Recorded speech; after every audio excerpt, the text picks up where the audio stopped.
واحدة وخلق منها زوجها وبث منهما رجالا كثيرا ونساء واتقوا الله الذي تساءلون به والأرحام إن الله كان عليكم رقيبا.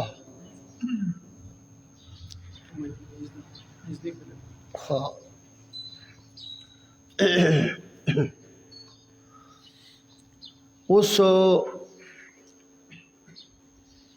सूरह निसा शरीफ د دې آغاز دی او سورہ آل عمران شریف چې کوم دی نو دا ختم شو.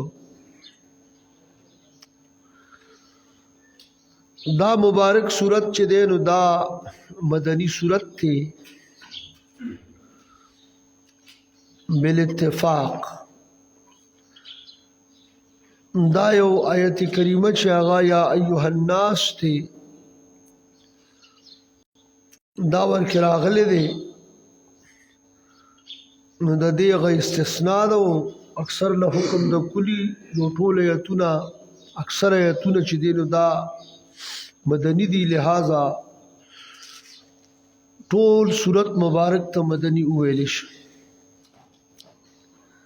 ما قبل صورت او د دې صورت مینس کې مناسبت او ربط دا دی چې ما قبل صورت کې هم چې د الله رب العزت توحید او آقا کریم علیہ السلام رسالت او ځنی احکام ورکې ذکر او دارنګ دلته کې هم چې دی د الله رب العزت قدرتونه او توحید رسالت او ځنی احکام دې کوم ذکر دي زنانو سره متعلق او ما قبل کې هم آلته کې ذکر دا صورت مبارک چې کوم دی نو باغی کې ذکر د اولاد د آدم علیه السلام او دلته د آدم علیه السلام او د حوا به مبارکی ذکر دی. هغه صورت کې چې دی نو آلته کې هم احکام رسول په تور باندې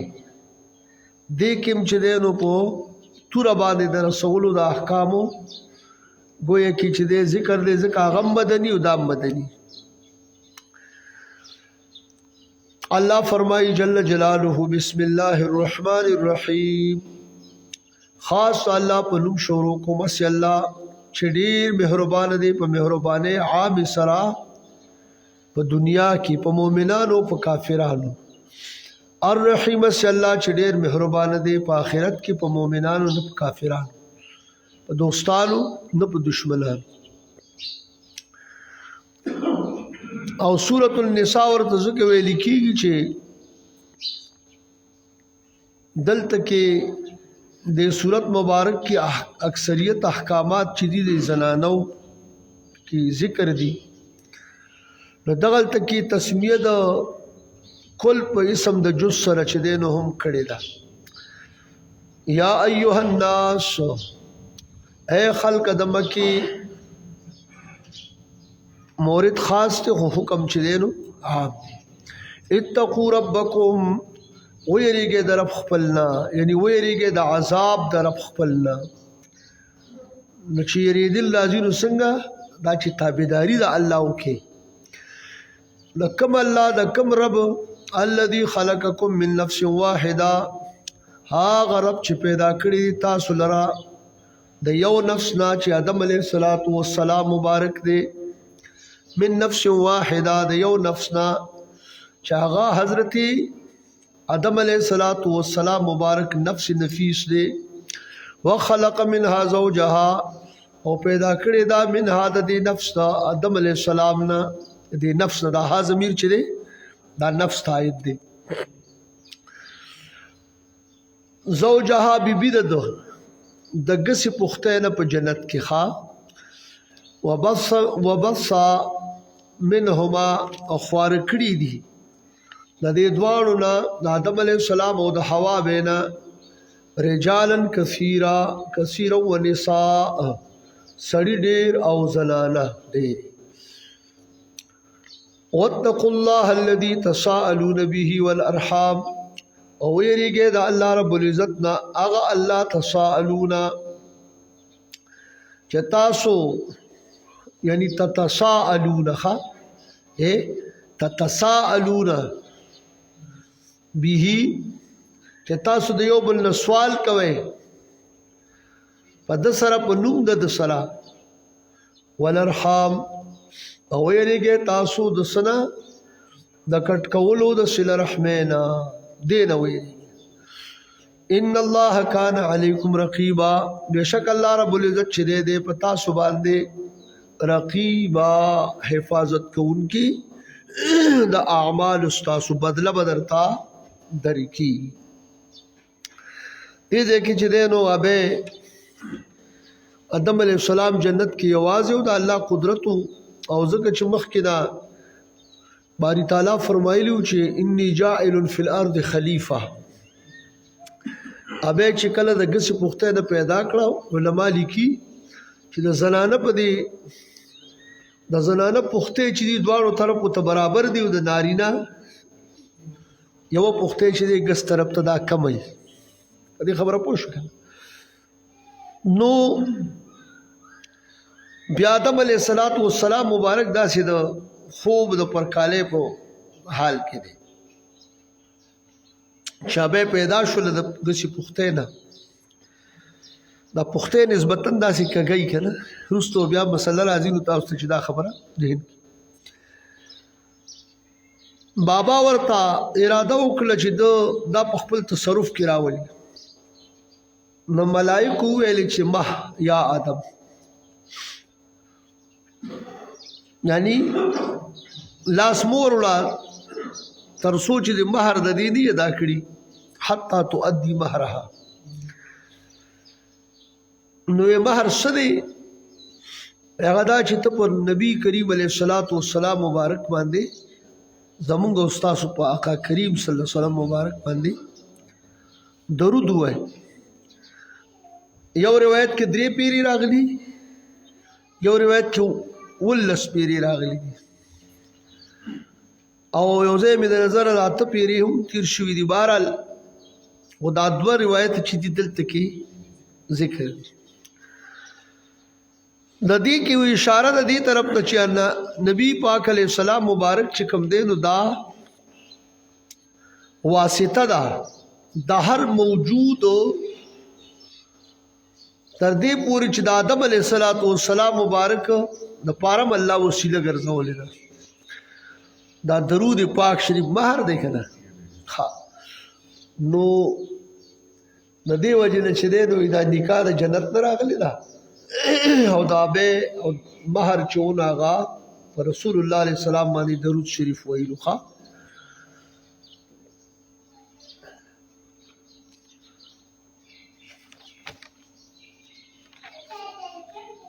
اوس دې کې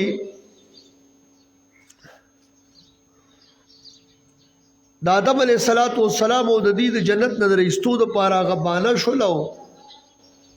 خلاف اولا یا خطا اجتهادي مخکې ذکر شو او بیا چې نو الله رب العزت دلته کې یو گلشن چې نو هغه په تعمیر کو د انسانیت چې بابا جزی کړي والتا نو دلته کې بلا اولاد بزان سره جنت ته بوزي او شیطان چې کله تکبر کړو هغه به چې دی نو ډېر بېشمېره اولاد بزان سره او خلک بزان سره جهنم ته بوزي. الله دې موږ تاسو د تکبر نه وساتي. وآتوا الیتاما اموالهم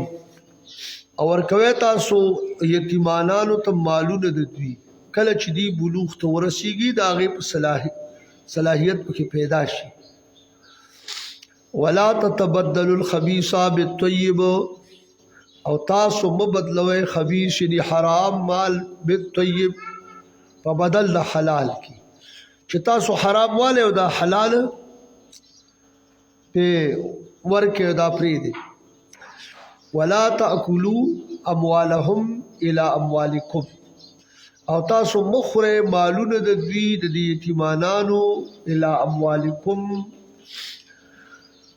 چې تاسو زم کون کیه د دې د مالونه د خپل مالونو سره داسې مخره انه کان حوبا کبیره شان د خبره ده دا خوراک د مالونو د یتیمانانو چې تاسو د خپل مالونو سره منظم کې پیوسته کې او دا خورین دا خبره چې ده دا حوبا کبیره ای ذنبا عظیما لو یګنا دا روانه ایت کریمه چې کلا دا یو حرج چې کوم دینو د دې یتیمانانو دا پالنه پرورش او د دې دا ولایت تصرف چې دی په دې کې دې کې چې کله حرج راغی دې ته مخصوص شو او د دې سره به چا سره بچ دی نو لس کسا د چا سره تکسا پوښ کنه د بیبیانو نبوي چې دا به تر رسیدلې وي نو عدل به پکې کې منځ کې نشي کېدلې نو الله رب العزت چې دی نو دغه آیت کریمه نازل کو وان خفتم الله تقسطوا فی الیتامى نو د دې نغد ما قبل سره مشته دی ټچ ته دی چې ځکه چې کله ګړه ګوړه جوړ شي بیا پای کې لکوټي عدل وغیرہ او پاغي په حقوقو کې لحاظ ساتل ګران شي نو الله پاک فرمایل چې تاسو غره د دې مال خورئ ما ها او دې خواته چې دین وي که تاسو یریږي الله تقسطوا فی الیتامى چې تاسو به عدل وکړي په بار د یتیمانو کې او تاسو به چې کم دې په حرج کې واقع شي د بیبیانو نه چې عدل بن کوي په مين د دې کې الله رب العزت فرمایل د دې وجنا تاسو په حرج کې واقع شي او یریږي بدارنګي او بل دا چې تاسو به عدل په مابین د بیبیانو کې نشي کولی کله چې تاسو دې سره نکاح وکړي دا څه وکړي چې فانكحوا ما طاب لكم من النساء مثنى وثلاث ورباع دغه چې غني بوي ناغي کې عدل ګرانو کنه خو بیا را کوزول په نیمه فیصله وکړي چې اته بوي یا نو پای کې سلور پاتې شو اخیری مثال ته دعا یا درې یا سلور پوری نو فانكحوا ما طاب لكم تاسو نکاح کوي ما فمانه د من سره دی دا اغه زنانو سره طاب لكم چې تاسو ته محبوب وي تاسو ته هر دل عزیز وي من النساء د بیبیانو نه د زنانو نه مسنا دعا اصل کې دي کې تاکید مانوي دي دوا وصلاص درې وربا سلور نو چې دا سی وې چې را دعا او درې نو دا وشلې او بیا چې اوس سلور نور جمع کې سوچوي یو له جوړی کړه نو دا مطلب نه دی مطلب دا دی چې دعا یاد لري یا سلور فإن خفتم الله تعدلوا فواحده کچته تاسو یریږي چې تاسو به عدل نه کې دی مبارکي د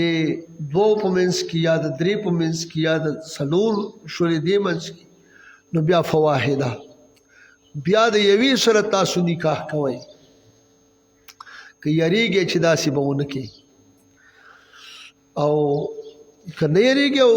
لحاظ ساتل شي نو بالکل الله رب العزت چې کوم دی نو لاول دویا د کړی دي بل النساء مسنا وثلاث ورباع ویل دي ښا بهر حال دی کې یو دا حسن نظام د دې نظام بهترین طریقې سره د چلولو ترتیب امراغي ښا چیرې حدیث کې راغلی اخر زمانه شي نو دا بیا چې دی بیا به د یو سړی په پالنه کې بچ دی 50 زنانه وي 50 د زنانه به دونه غړي شي یو سړی په پالنه کې مطلب دا نه چې ګینه نکاح به سره جایز شي زنانه به دومره غړي شي او سړی به دونه کمی نو 50 زنانه به یو سړی سره په پرورش او په پالنه کې مثال په تور نو دا به ډېره ګرانه وي د دې وجې نه چې دی تقسیم یې وکړو چې تاسو په نکاح باندې والې نو دا د یو بل سره څه شی شي هغه امداد هم شه که نه چې څلور د یو په نکاح کې شوې څلور د بل په نکاح کې شوې څلور د بل په نکاح کې شوې نو دا بوج به په هغه چا چې پوره 50 د ده په دغه کې نو هغه به پرې کمیږي که نه دې وجې نه چې دی شریعت ترتیب داسې کړی دی ښه خو د دې ښځو مثال دا خونانو یې هغه زمونږ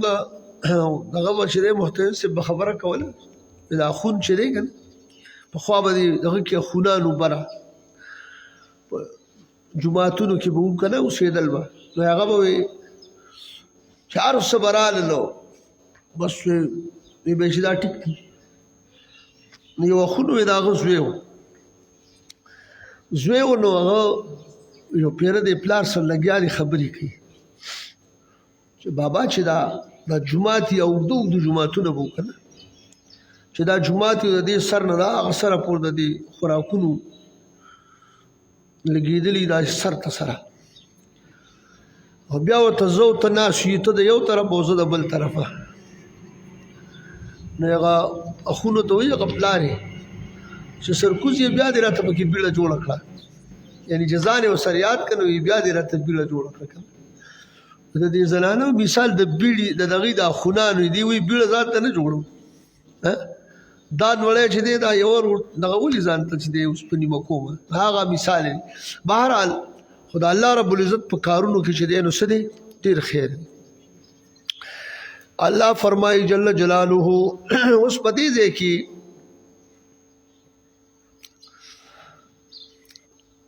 مثنى و ثلاث و رباع دې ځای کې دا وو چې دی نو دا د پاره د جمع نه دی چې کینی دي ته تېنه څو 11 تېنه جوړې شي او د هغې اوس تاسو ته زه یو بنیادي وجه ښیم په دې شان نزول کې تاسو ووي چې مخکې نه به د چا په پرورش کې به چې کوم دی نو 10 د چا اتو که نه دا به وي نو دغه خبره لکو چې په دې باندې باعث ته حرج جوړ شوی و نو هغې کې ورته کمې کړي نو چې اوس هغې کې خو بیا کمې رانغلې بیا خو د 10 نه 11 شوله د دې وجې نه چې دی نو څلورو نه زیاتې هغه جایز نشان نزول ته وګورئ که نه ښه بیا وایي چې په دې ځای کې دا 2 یا 3 یا 4 خدا په معنا د او سرم نه دی ګوره او سرم نه دی اوس په دې ځای باندې تاسو لږ دا ډېره باریکه ورته خبره ده چې هلکه په معنا د او سره نه څه مطلب دی نو ګورئ دې دپاره نه چې هلکه 2 یا 3 یا 4 ځکه چې دا او راشي د دغه دپاره یعنې معنا دا چې یا به دا وي یا به دا یا به دی نو که 2 وي نو چې په معنا د او شو نو بیا به 3 کېږي نه بیا به 3 جایز دي ځکه چې دا دې غوره کړه که نه تخیر دپاره راغی دا دې غوره کړه نو که 3 دې غوره کړي بیا به 4 کېږي نه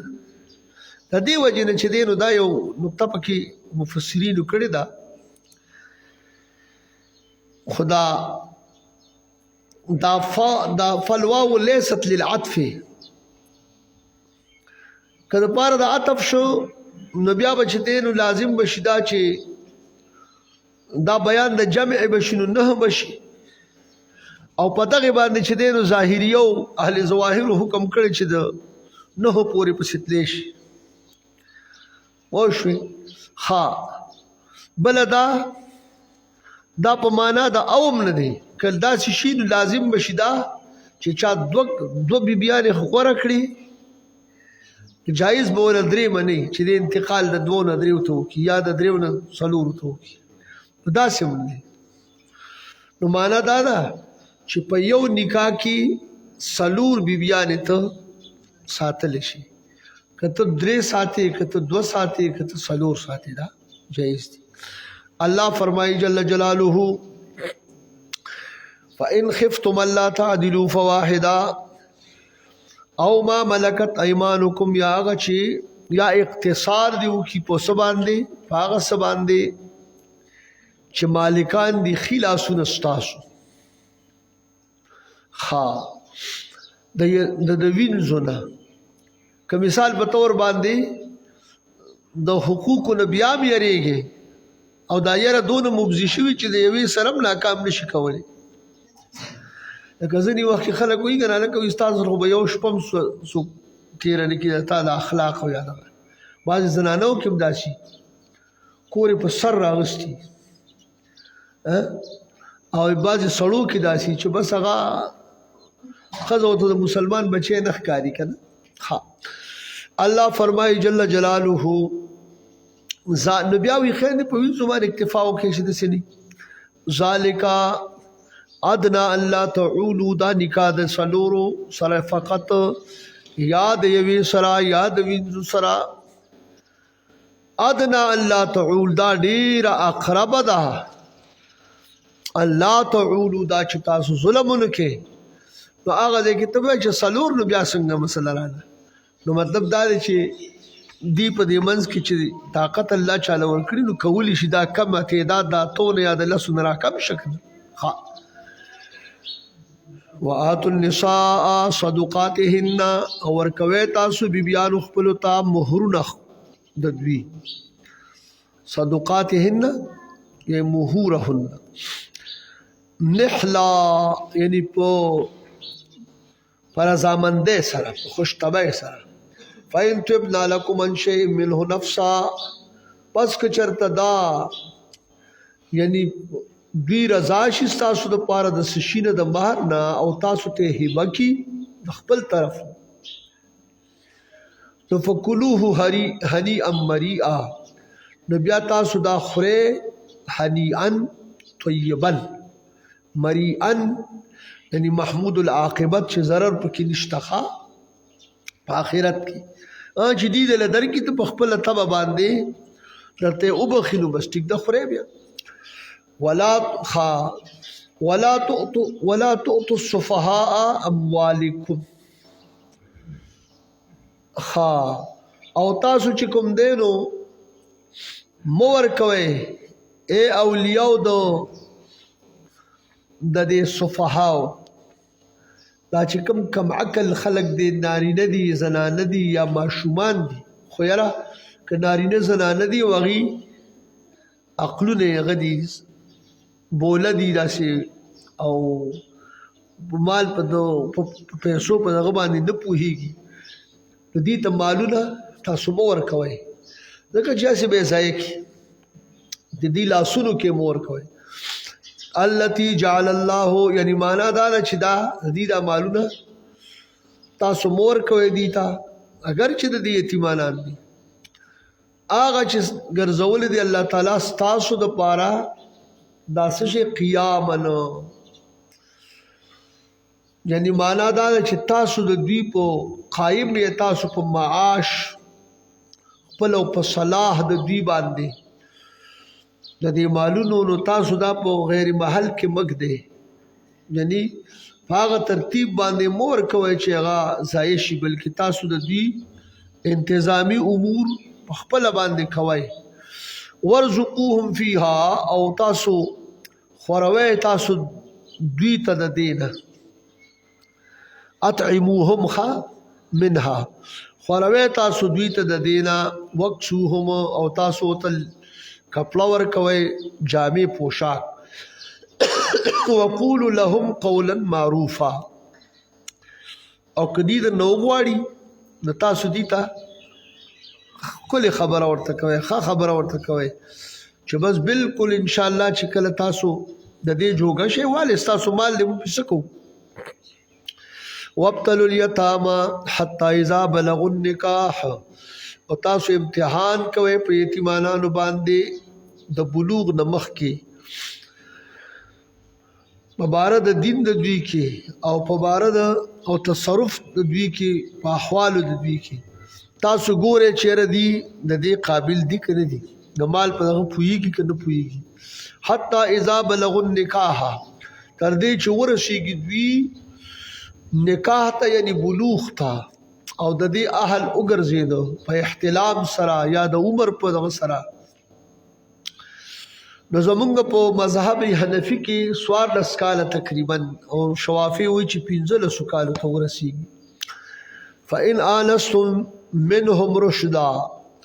یا بعضې ټیم کې دا سبي عاقل وي هغه د لویو نه بعضې ټیم کې پسې ورواوړي که نه د هوښیارتوب کې خیال مو دی هغه وایي کارغه لګیا و که نه په دې جاله کې نو دا بچي چې کله دې پارېدو ته نږدې شو نو دی ورته دغه کوي چې داسې کار دی چې تاسو به سبا دی چې کله پار وهئ ګورئ چې داسې څوک را روان یو لاندې لاس کوي نو بس تاسو به پاسئ نو هغه بچی ورته وایي هغه ته خپل هغه مور پلار ته چې که د مخکې نه یې کاڼې راغستي نو بیا به څه کوو هلته خو به ټیټېدل لا نه شي نو بیا به نه ځو هغه ته بس تاسو پوره یې نو بعضې سبي عاقل چې وي ډېر پوره یي که نه هغه ته بیا دغه ته ضرورت نه وي بس هغه بیا دغه وخت کې مال ورکولی شي الله فرمایي جل جلاله فدفعوا الیهم کله چې تاسو ووینئ د دوی نه رشد صلاح په دین او په مال د دوی کې په باره د دین او د مال د دوی کې فدفعوا الیهم اموالهم پس دفع کوئ ورکوئ تاسو دوی ته مالونه خپل ولا تاکلوها اسرافا و بدارا ومخره تاسو اے اولیاء د دې یتیمانانو دا مالونه په اسراف سره بغیر حق او بل دا وبدارن یعنی په دې حال کې چې تاسو اسراف کوونکي په دې کې زر زر خوره وبدارن او په دې حال کې چې تاسو تلوار کوونکي په دې خرج کولو کې د دې یری نه چې ان یکبرو دا چې دوی به غټ شي دې کې بس صلاحیت پیدا شي نو بیا به غواړي نو راځي چې مخکې مو ته ختم کړي داسې مه کوئ الله ومن کان غنیا فلیستعفف هغه څوک چې وي د اولیاءو نه مالدار نو فلیستعفف نو دې ځان وساتي د مال د یتیم نه او د دې د خوراک نه دی چې دی نو منع شي بس د دې مال د امانتو کې به پروتي ومن کان فقیرا فلیاکل بالمعروف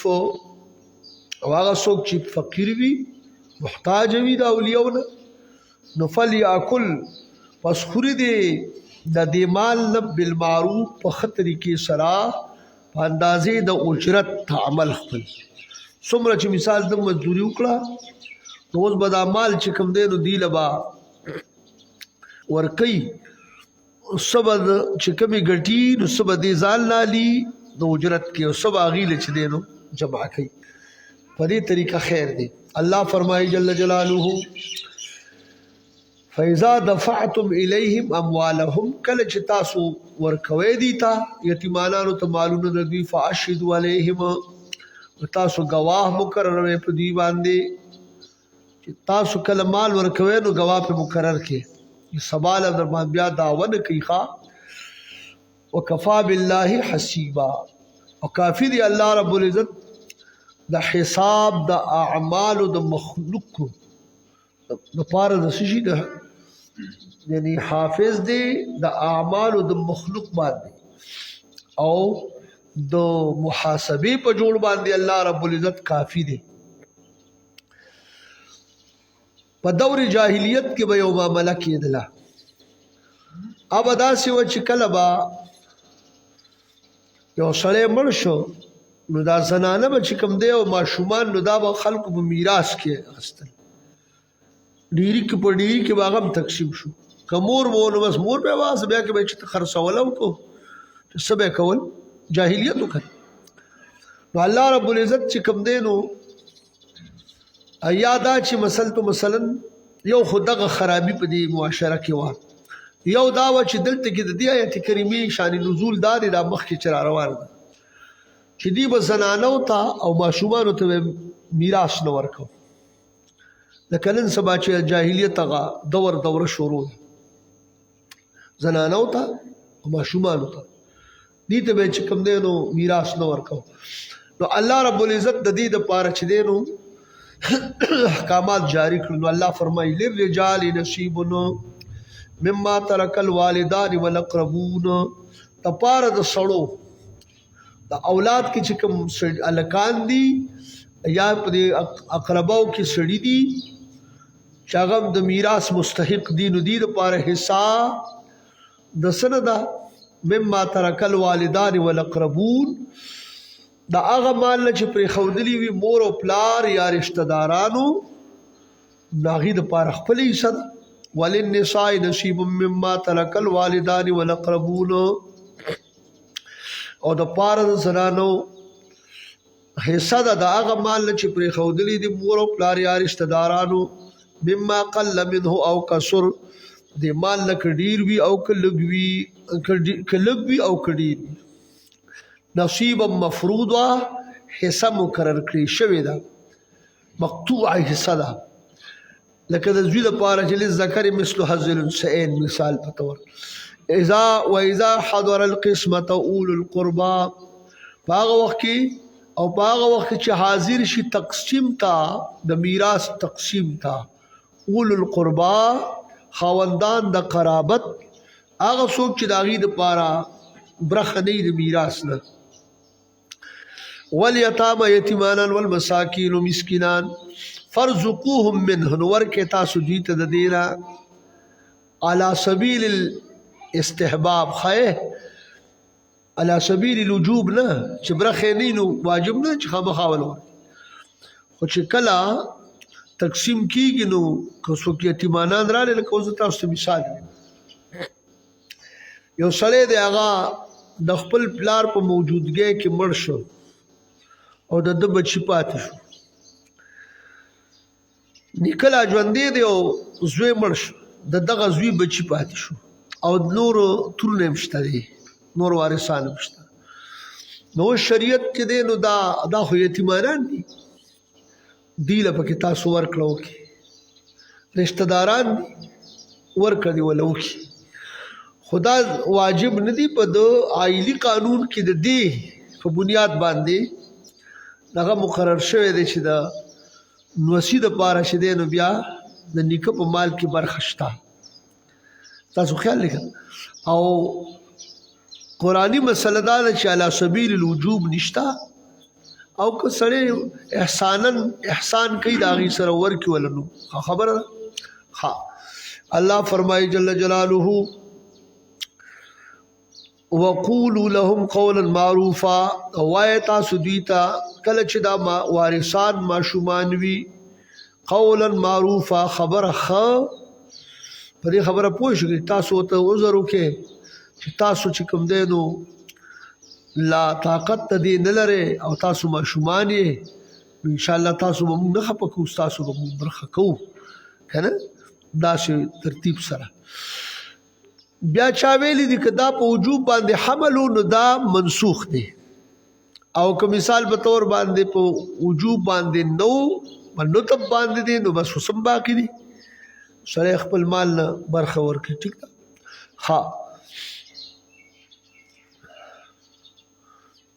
او چا پکې لکه عبدالله ابن عباس سے پکې دا حمل کړي په وجوب باندې دی، نور مفسرین وی چې دا په ندب باندې حمل دی. وليخشى الذين لو تركوا من خلفهم، او خایږي چې ویریږي هغه خلک لو تركوا من خلفهم دی پر خودلی وی رستو نخپل ځانونو نه رستو، یعنی پس تا مرګ نه کدی په دې یریږي چې دې څه شی وي، یعنی پر خودون کې وی ګوې کې رستو د ځانونو خپل نه ذریه ضعافا، اولاد کمزوري، خافوا علیهم چې یریږي په دوی باندې د ضایع کېدلو نه، فلیتقوا الله، پس ودېریږي دوی د الله رب العزت نه په باره د یتیمانو په امر د یتیمانانو کې، نو دی دې وله څه وکړي بیا دې وصیت وکړي. وليقولوا قولا سديدا، او د پاره او دا چې ودی وي دوی دې مړي ته قولا سديدا، خبره حقه صواب، دې ته دې امر وکړي دوی چې دا سکار وکا چې دی باندې تصدق په وکا په دې خبره پوه شو کنه د درې مینه په کم باندې او چې کله یا په درېمه باندې نو دی بسو کی هغه نور مال به وارثان تقسیم کیو دی له په دغه کې برخه ورکړي لکه چې وصیت چې دی د هغې مسله را روانه ده چې په درېمه حصه کې وصیت کولی شي الله فرمایي جل جلاله ان الذين ياكلون اموال اليتامى ظلما بشک خلق چې دی خوري مالونه د یتیمانو په ظلم سره بغیر د پناه حق باندې انما ياكلون في بطونهم نارا خبره ده کې دا د خوري دی په خېټو خپلو کې یعنی خېټې ګوې کې ډکې په دې باندې د اور نه ها ځکه چې دا اور ته داخلي دن کې دي نو دی په دې خېټو کې لکه اور ورچی معنا دا چې ځکه چې دا موجب د نار او د جهنم د اور دی کنه وسيصلون سعيرا او زرد چې داخل بشي دوی اور سختا سوزون کیتا دې کې بدوی اوس وځي یوسیکم الله فی اولادکم للذکر مثل حظ الانثیین او بلو یعنی الله رب العزت تاسو ته حکم کوي او سایوسی سان دا چې دغه راشي دا ماده چې راشي د الله رب العزت ته نسبت شنو دا صحیح په معنا د امر سره ښه او وصیت چې دی بندګانو ته دغه راشي د مرګ نه مخکې چې کوم دی نو داسې کوم وصیت کوي د چا د پاره کوي یا په خبره کوي نو دا هغې ته وصیت ویل الله فرمایي جل جلاله یوصیکم الله فی اولادکم حکم کوي الله رب العزت تاسو ته په باره د اولاد تاسو کې للذکر مثل حظ الانثیین چې د پاره د سړي د دوی ده په مثل د حصې د دو زنانو دي دو جنکې چې دي دو زنانه دا د یو سړي برابر دي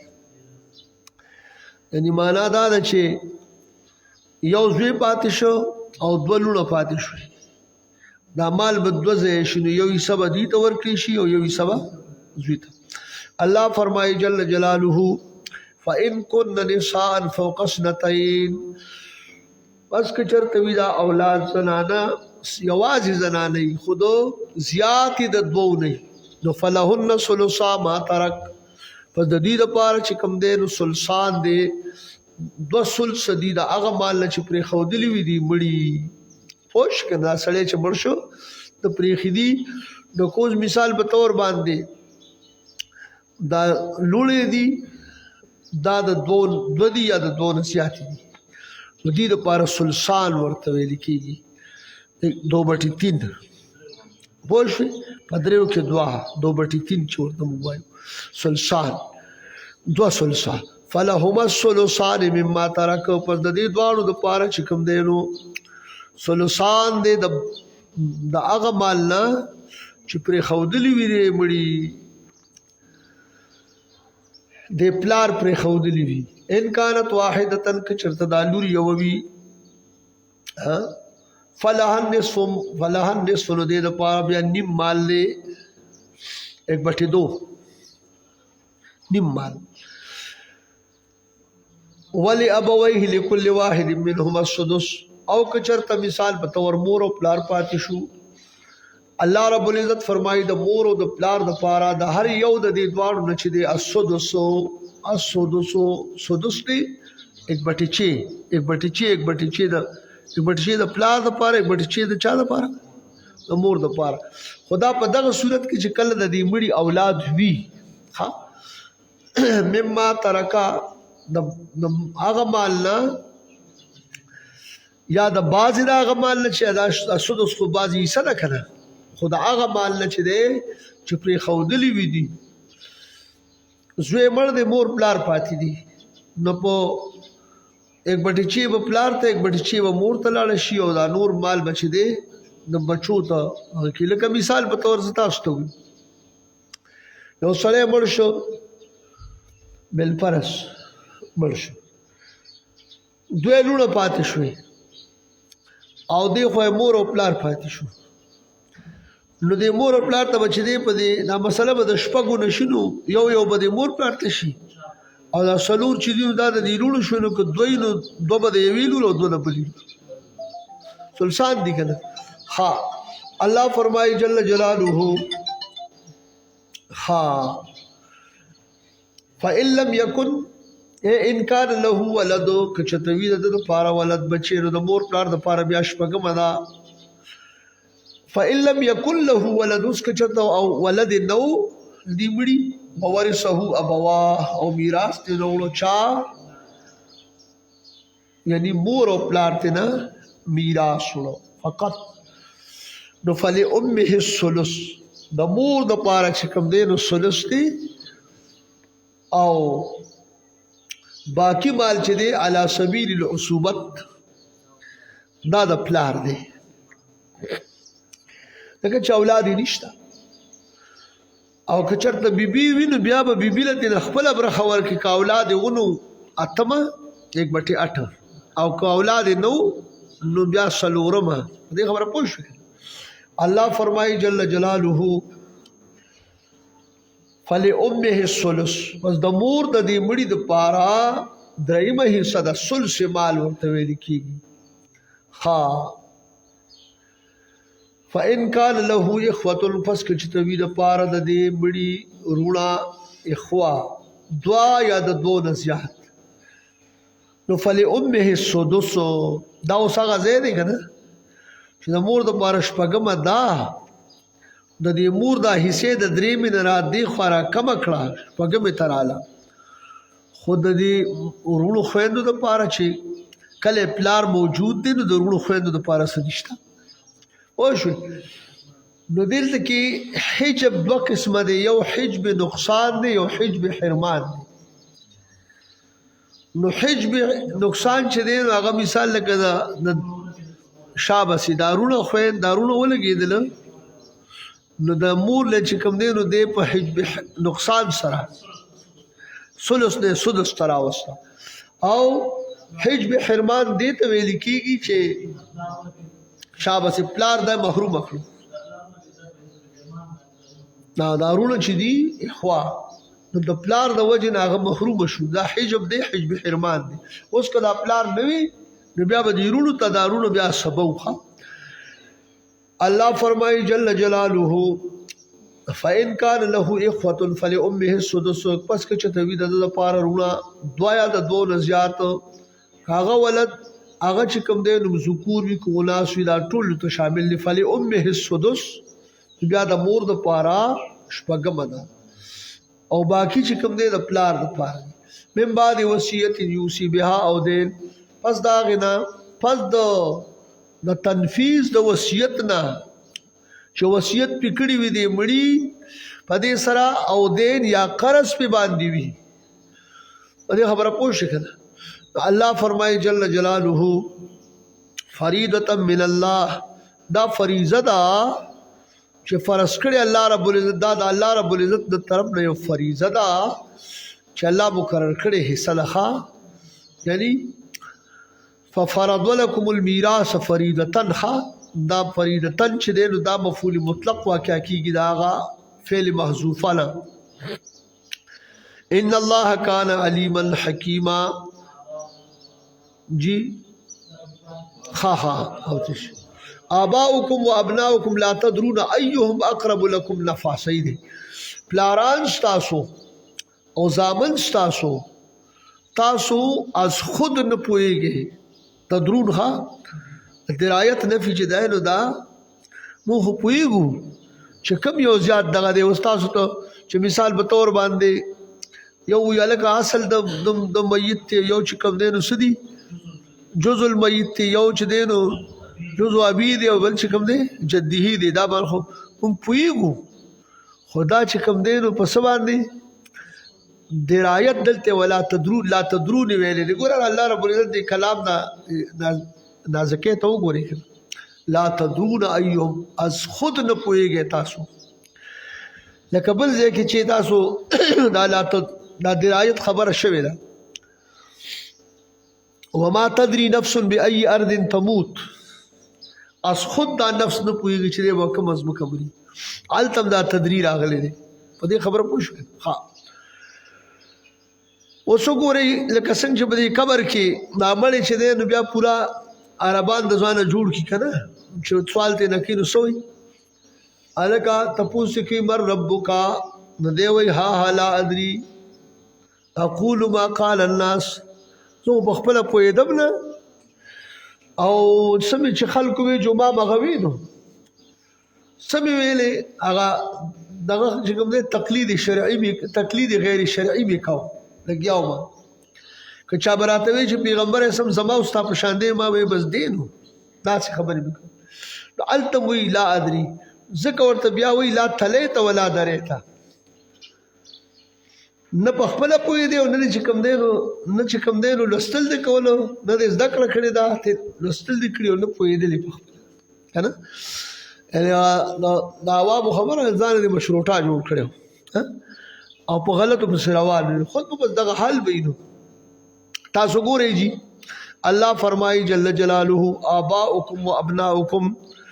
پلاران ستاسو او زامن ستاسو لا تدرون ایهم اقرب لکم نفع تاسو اس خود نه پوهېږئ چې کوم یو د دوی نه ډېر نږدې دی تاسو ته د نفع په جوړ باندې په دنیا او په آخرت کې نو الله رب العزت ته وښودلې برخې ولا مقرر کړي چې د دې دا ځکه چې الله رب العزت خو په دې باندې عالم دی چې کوم یو چاته زیات نږدې دی نو هغې له هغه برخه مقرر کړو په دقې برخو پسې تاسو لاړ شئ خدای ورته وایي چې لا وصیت لوارثین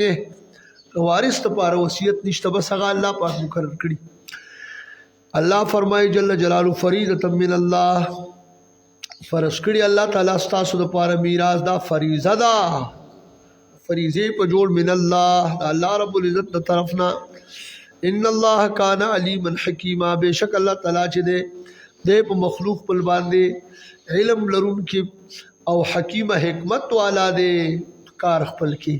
ولکم نصف ما ترک ازواجکم استاسو د پاره نصف هغه مال چې پرې خودلی دي ازواجکم بیبیان استاسو ان لم یکن لهن ولد کچ ته نه د دې د پاره ولد بچي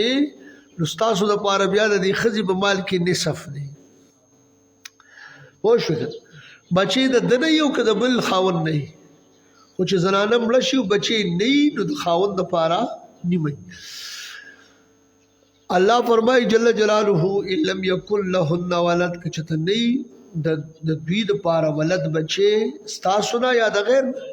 فإن کان لهن ولد پس که چېرته وي د دې دپاره ولد بچی فلکم الربع پس تاسو دپاره چې کوم دی نو ربع ده ربع خاوند چې کله د دې ښځې بچي وو یو یا ګڼو نو بیا د خاوند دپاره چې دی 1/4 څلورمه حصه بیا د خاوند حق دی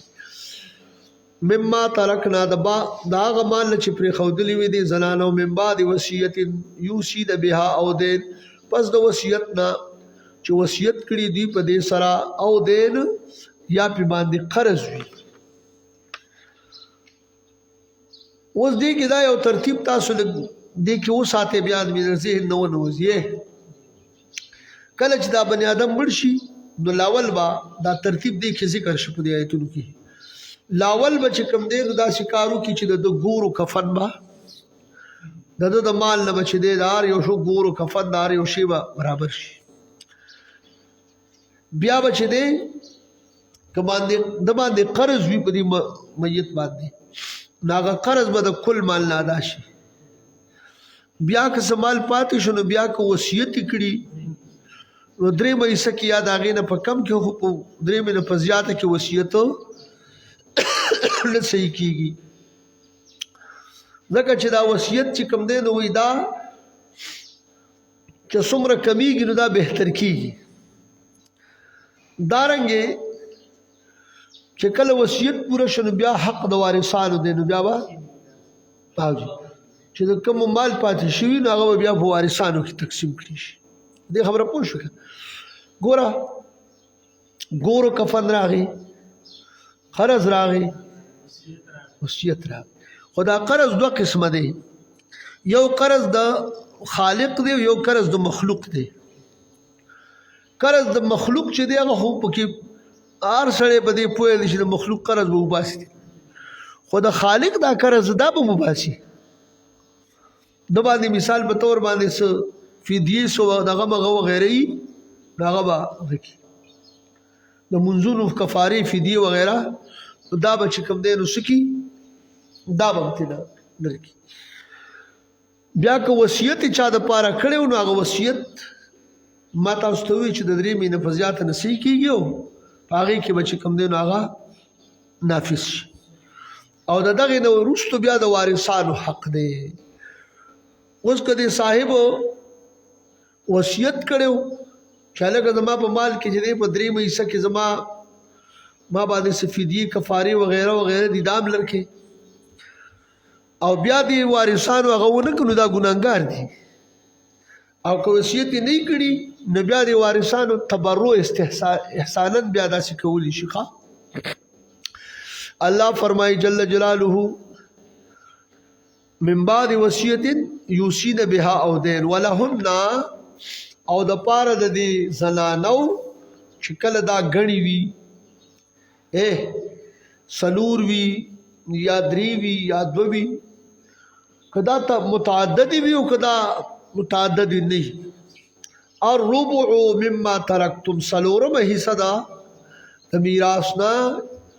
مما ترکتم دا غمان چې تاسو پرې خو دي خوندانو ته وسوي خو لاول د بابا نمبر او د ابا نمبر دي خوش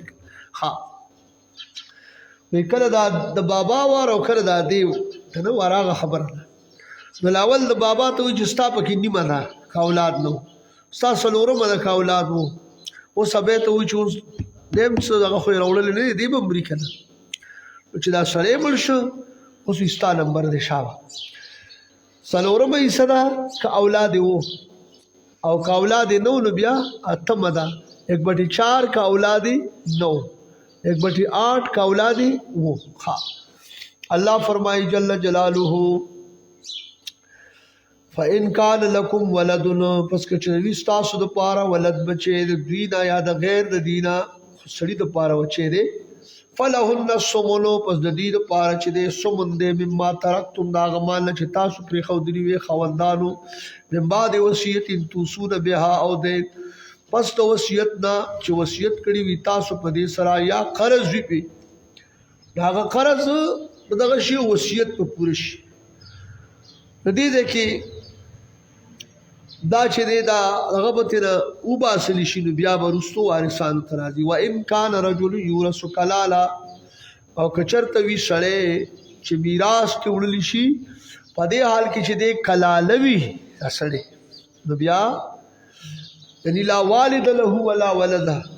کلالا چې دې والد یو نه ولد وي او امراتن یا زنانوی چې میراث چې وړي شي په دې حال کې دا کلالوي وله اخون وختن او د دې د پاره چې کوم دی نو اخ یا اختوی ها و دې کې چې کوم دی نو مخکې وین کان رجل یورث کلالتن ویلې دي او امرات نو وله نه دا هر واحد د پاره د دې سړي د پاره یا د دې زنانه د پاره اخون وختن په شکل غرور وی یا خور وی نو کاغه مثال په تور باندې یعنی پدری مې حصہ کی 1/3 ورګي درې مې حصہ په شریک باندې نو بیا به صحیح دا بیا په دوی کې تقسیم کړي شي خپل منځ کې من بعد وصیت یوصى بها او دین پس دا د وصیت د چې وصیت کړی شي په دې باندې یا په باندې قرض وی غیر مضار په دې حال کې چې ضرر بن شي ورکولې په دې وصیت سره په وارث ته په دې وصیت ضرر نشي ورکولې خې شاغل هغه داغه حصہ پاټه تری باندې ولګي د څه وته وصیت اوخا بل وصیت من الله پوه شکله دا چې دی دا وصیت دی د الله رب العزت د طرف نه دا الله رب العزت د طرف نه یعنی حکم دی نو چې دی په چې کوم دی نو یعنی وصیت په وکي ځکه دا د الله وصیت باندې حکم کول دا حکم دا الله حکم دی. والله علیم حلیم، الله رب العزت چې دی علم والا دی په مخلوق خپل باندې، حلیم او بردبار دی، یعنی صبرناک دی په تاخیر د عقوبت سره د هغه چا نه چې دی مخالفت کوي. الله فرمایي جل جلاله تلک حدود الله، دا احکام د الله رب العزت دی. ومن يطع الله ورسوله يدخله جنات تجري من تحت الانهار، او هغه څوک چې دې تابعداري کوي د الله رب العزت او د رسول د الله هغه څه چې حکم پکړي دی الله رب العزت، يدخله جنات تجري، داخل وکي دل را جنتونو ته چې بهيږي لاندې د ونو د بنگلو د دینه، ولی خالدین فیها، همیشه به دی په دې کې، وذالک الفوز العظیم، او دا کامیابی لویه ده. ومن یعص الله ورسوله، او هغه څوک چې نافرمانی کوي د الله او د رسول د الله، ويتعد حدوده، او تجاوز کوي د حدود د الله رب العزت نه، پیمال کوي حدود، ويتعد حدوده، او تجاوز کوي د حدود د الله رب العزت نه، څه کوي؟ نو مثال په تور په هغه نعمت او په طریقه باندې فراتل نه کوي. نو يدخله نارا خالدا فيها، داخل بکی دلرا ور د جهنم ته چې همیشه د پاره وي دی په دې کې، وله عذاب مهین، او د د پاره عذاب سپکون کې دی، یعنی ذو اهانتن. واللاتی یاتین الفاحشه، آغا واللاتی یاتین الفاحشه من نسائکم، آغا زنانه چې راتللو کی په فاحشه باندې زنا سره، د من نسائکم د زنانه استاسونا، نو دا سو کې چې فاستشهدوا علیهن اربعه منکم، پس گواب طلب کې په دوی باندې سلور استاسونا، د سړو نه سلور سړي، فإن شهدوا، که چې د دوی گواهی وکړه په دوی باندې په دې زنا سره، فامسکوهن فی البیوت، پس دا بند کې دی لرا په کورونو کې، او د مخالطت د خلقو نه چې دی نو بند منع کې، حتی یتوفاهن الموت، د دې پورې چې یعنی مړی کې دوی لره مرګ ولګي د دې وفات کی. دلته د توفی دا نسبت موت ته شوی دی، یعنی دې کې وتر وباسه ملائکه د مرګ چې کوم دی، چې ملائکه هم شنو بیا مخلوق دی کنه. نو مطلب دا دی چې لکه الله رب العزت چې کوم دی نو حکم کوي د مړه کولو د اماتت د روح غستو، نور ملائک لګي غینه چې دی ارواح قبض کوي. دې کې یتوفاهن الموت، نو بیا به ته چې مړي کې دوی لره موت، یعنی ملائک د موت چې کوم دی، چې اسرائیل علیه السلام دی، هغه سره چې کوم ټیم د ملائکو دی، د اسرائیل علیه السلام ته داسې یو دغه لګېدلی دی مخې ته، نو چې کوم ځای کې یو سړی دی هغه کوم ځای اوسېږي او هغه پوره بس هغه په خپل ځای باندې الله سور دغه کړي سره روح ترې راواخلي، یا ملائکی راشي په یو وخت کې چې د څومره دغونه دا الله رب العزت څومره لوی طاقت او تصرف ورکړي. او لا بیا چې کله دا اوسني مرګونه الله دې معافي وکړي، اسلام آباد کې لکه دماکه او شدونه خلک پکې مړ شو په یړ باندې، بل ځای کې په لکونو په کروڑونو خلک چې د ورځې مري، او اسرائیل علیه السلام مبارک چې دی بس دغه ترتیب یو الته غدی، بس هغه زیته او هغه ته چې کوم دی اډیش دغه ته لګېدلې دي تال شانت کې دی، هغه کې د ارزیدار چا خپل دغه لیکلي دي. نن سبا د ساينس دا شیدونه ډېر هغه کړل کنه، ظاهر یو ځای کې به ته ناست یې او ته به مارکیټینګ کې، په بل ځای کې به سوداګانې کې، او څه به کې کار روان. نو داسې تصرفات الله رب العزت دی ملائکو ته ورکړي دي، هرې ملائکې ته. فالمدبرات امرها، الله فرمایي جل جلاله او یجعل الله لهن سبیلا، یادا چې وګرځي الله رب العزت دې لپاره سبیلا، یعنی طریقا الى الخروج، خا لار د خروج د پاره د دینا.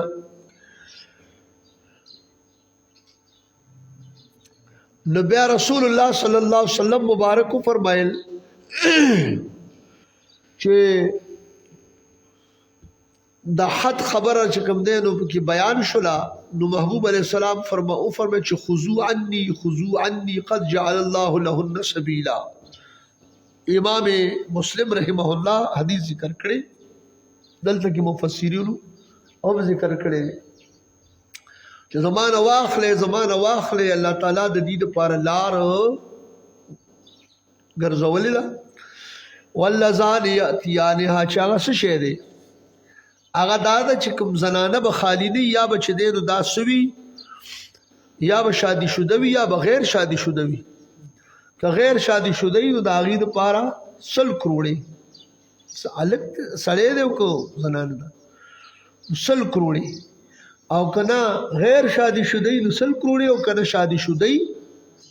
نو بیا ولا رجم دی. په دې خبره پوه. خدا د دې نه پس چې کله به هغه جرم چې دی هغه په ثابت شي، مملکت اسلامیه دا حکم کوي په دې باندې صرف نه جګینی دا سړی ماولی چې دی غاړه را روان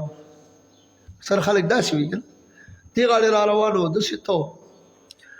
ته دغه د کې په هغه ټیم کې څه کول د داسې نو دا یو دغه څه خبري، یو دا چې د صلاحیو د رجلو به گواهی پیوشي، دغه خبره چې دی شریعت کې مقبوله ده.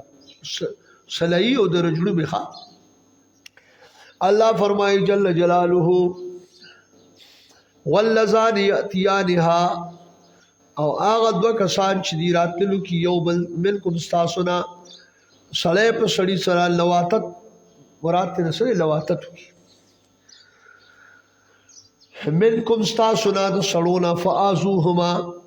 دې ته تاسو چې کوم دی نو سرر ورکې په سب شتم په ضرب او په ضرب د نعال په نعال سره وغیرہ. فإن تابا پس که د دې توبه وکړي دا دواړه، واصلح نیک عمل خپل، فاعرضوا عنهما پس اعراض وکړي د دوی نه. ان الله کان توابا رحیما، بېشک الله تعالی چې دی ډېر زیات توبه قبلونکې، څوک چې توبه وکړي، رحیم ډېر زیات رحم کوونکې دی. مسله دا سیده چې شوافی وی امام مالک صاحب، امام احمد صاحب او د دې په اظهر روایتونو کې چې کوم دی نو دادا، او د امام شافعي صاحب رحمه الله په اقوالو کې دا قول دی یو چې دی وی چې دی له وسو کی حد بوله ورکی، یعنی مطلب دا دی چې قسم د شادي شوده و غیره د غي نو رجم بکړي شي، مثال په تور کې شادي شوده وخه. او بل یو دغه کې دا دی چې د امام شافعي سے بل قول دا دی چې هغه وایي چې دی به مثال په تور باندې چل به وسرو کوي، حد قتل دی په توره باندې، او داغه په اقوالو کې دا ډیر ارجح قول دی. امام ابو یوسف امام محمد صاحب او یو روایت د امام احمد صاحب دا دی چې دی له د زنا چې کوم دی نو حد بوله ورکړي شي، که غیر شادي شوده نو کروڑې به ورکړي شي، او که شادي شوده نو بیا به رجم کی الکان ښه لواتت چې کړی دي سړی په سړي باندې واقع شوی دغه درته ښیي. او بل دا امام ابو حنیفه رحمت الله علیه مبارک فرمایي چې دی باندې به کمر ورغړول شي یا به دیوال به پیرات دغه شي. او هغه وایي چې دا ځکه چې الته کې چې دی نو دوی د لوط علیه السلام او قوم چې دی نو الټه را شوي وکړه. دا په دې کې چې دی دغه تفصیل مفسرینو ذکر کړی دی، او دا تفسیر مظهری وغیره ټولو بیا دغه کړی دی. ښه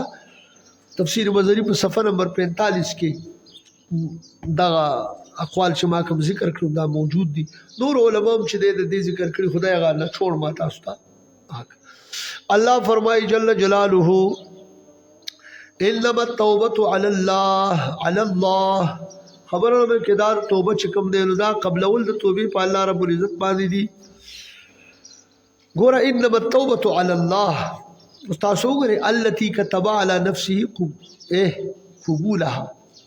چې الله تعالی په خپل ځان باندې د دې دا قبول لازم کړی خدا ګوري یو شی دی دا تفضلا داسې دي ښه تفضلا داسې دي الکه دا خبره تفضلا نور په الله باندې چې کوم دی لا حق للمخلوق على الخالق راغلی لا حق للمخلوق على الخالق دا مسئله یاد ساتي د مخلوق حق واجبه په الله تعالی باندې نشته معتزله وایي چې دا حق واجبه د مخلوق په خالق باندې دي او اهل سنت والجماعه وایي چې نه حق واجبه نه دي حق تفضلی استحسانی دي دلته کوم چې دی نو دا لکه څنګه چې مسله راځي چې كتب ربكم على نفسه الرحمه یا مثال په تور باندې دغه راځي چې الله تعالی د دې مخلوق نارزق چې دی نو دا مخلوق باندې واجب دیږي دا معتزله وکیل اهل سنت وایي چې نه بس دا حق تفضلی استحسانی دی الله رب العزت چې کوم دی په ځان مقرر کړی دی دا محض احسان او مهرباني دا غلخه الله فرمایي جل جلاله د پاره دا خلق للذین یعملون السوء د پاره دا خلق چې دی عمل د ګناه کوي بجهالت دې حال کې چې دی ناپوه وي چې دا خو دغه وخت پته وته نه چې دا نافرمانی ده ثم يتوبون من قریب بیا دی توبه کوي من قریب فی زمن قریب پنځ دی وخت کې وسره بیا څه چل کوي توبه کوي خو مراد د من قریب نسدي د دین مخکې چې دا روح دی ګلګوړی تر رسیدل نه ښه یا انور د دې مغرب نه راختل نه نو دې توبه کولی شو خو چې کله روح دې تراشي ګلګوړی تا او نور د مغرب نه راوخیږي بیا د توبې دروازه بند شوخه فاولئک یتوب الله علیهم په داخله کې قبول د توبې کې الله تعالی په دوی باندې یعنی قبلی توبه دوی وکال الله علیما حکیما او دی الله رب العزت علم والا په مخلوق په باندې حکیمه حکمت والا دی وليست التوبه للذين يعملون السيئات او نه د توبه پاغه خلق د پاره دا خلقو شامل کې دي د ګناه حتا اذا حضر احدهم الموت دې چې حاضر شي یو د دوی ته مرګ یعنی دی حالت د نزع فراشي دې سوې قال نو دی وای چې کله مشاهده د دیو کې چې بس اوس خو کار دغه دی انی تبت الان بشک از اوس توبه کوما اوس فارغ شو توبه ته اوس جوړ اوس توبه کوم دغه چې کوم دی نو دې ته اوس نه فنور کې خاطر دنه دا توبه نه کوي وللذین یبوتون او نه دا هغه خلقو د پاره چې کوم دی نو تو دا هغه خلقو د پاره چې دی نو توبه نشتا ليست التوبه للذین وللذین هغه سراحه عتب کې پاغه دی او نشته د توبه یعنی قبل دل د توبه هغه خلقو د پاره یموتون وهم کفار چې دی مرشي او په دې حال کې چې دی کافر وي الګه الله رب العزت کلیر کټ خبر ارشاد کړی ده چې سړی په حالت د کفر کې مړ شو نو د پاره توبه نشته چې دې بیا الته کې مثال په تور دغه وکي یا په وخت دغه وخت چې دا حالت د نزع کې دی توبه وکي دا نه قبليږي ښا لکه فرعون چې کوم دی نو هغه یو کار کړو تاسو براشي وخت خبره ذکر شوم ته تقریبا کله چې دا دریابونه پیرایوزي شو نو په دغه وخت کې چې کوم دی نو عملنا بربي موسی و هارون چې شروع جبريل السلام راغی او دا شوته دا خط د لیکل او غو ته خو د لخي راواغست خله ولا پیډه جبريل السلام راغلی او ته وای چې دارا ته وایا چې چې څوک د خپل آقا نه باغي شي نو د هغه څه سزا ده. نو ده ورته دا ویلي وو د فرعون چې زه وایم چې د هغه دا خوله دې د دې رودینیل په دې لخو باندې ډکه کړی شي. نو هغه وی دا ولیکه او دې ته دسخط یې وکړه، باقاعدې ورقت یې اغوستی وو. نو ورته یې وښودله وی دا ستا دغه دی، نو به خولې وله ور ډکه کړه. او دا چونکې د موسی علیه السلام او د الله د دوستانو چې دی دشمنو، نو جبریل علیه السلام هم چې دی د الله په دوستانو ډېر زیات مین دی. او د الله رب العزت شان وګورئ چې جبریل علیه السلام یې راویل چې ډکه کوله دا خوله اوس. اولئک اعتدنا لهم عذابا الیما، دا خلق چې دی تیار کړی دی مونږه د پاره د دوی عذابا الیما، عذاب درد رسونکې. یا ایها الذین آمنوا، اے د ایمان خاوندانو، لا یحل لکم ان ترثوا النساء کرها ولا تعدلوهن لتذهبوا ببعض ما آتيتموهن الا ان يأتين بفاحشة مبينة.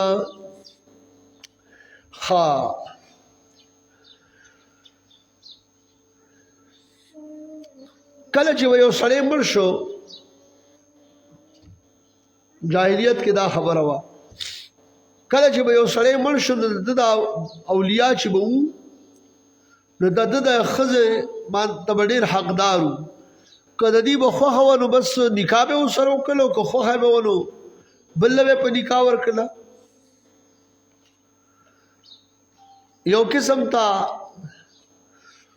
د دې په هغه زبردستي چې کوم دی نو ځان هغه خپله زبردستی پې قایمه کړې وه. الله رب العزت فرمایل چې یا ایها الذین آمنوا، اے د ایمان خاوندان، لا یحل لکم ان ترثوا النساء، حلال نه دي ستاسو دپاره دا چې تاسو میراث کې والې زنانه، نو دوی به په میراث کې باقاعده اخیستلې، ډګري کې به شمار کړي ځان سره کرهن په زبردستیا سره. که اوس مثال په طور یو زنانه ده په خپله خوشحالۍ باندې چې کوم دی نو د یو وارث سره استوګنه اختیار کیو مسباق نشته.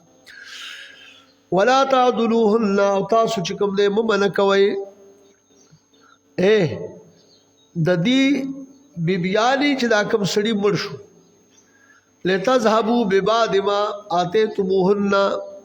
مه منع کوئ د دې نه چې مثال په طور باندې دا بل ځای نکاح کول غواړي او ستاسو ورته رغبت نه وي، نو په دې کې ضرر دی دی دا، نو تاسو منع کوئ ما که بل ځای نکاح کوي یا مثال په طور تاسو سره نکاح کوئ نو شرعاً اجازه شته، لیکن زبردستی پکې نشته. لتذهبوا ببعض ما آتیتموهن، دپاره د دې چې دی لتذهبوا ببعض ما آتیتموهن الا ان یأتین بفاحشة مبینة، دا چې تاسو ذهابو کې بوزه بعضې هغه یعنی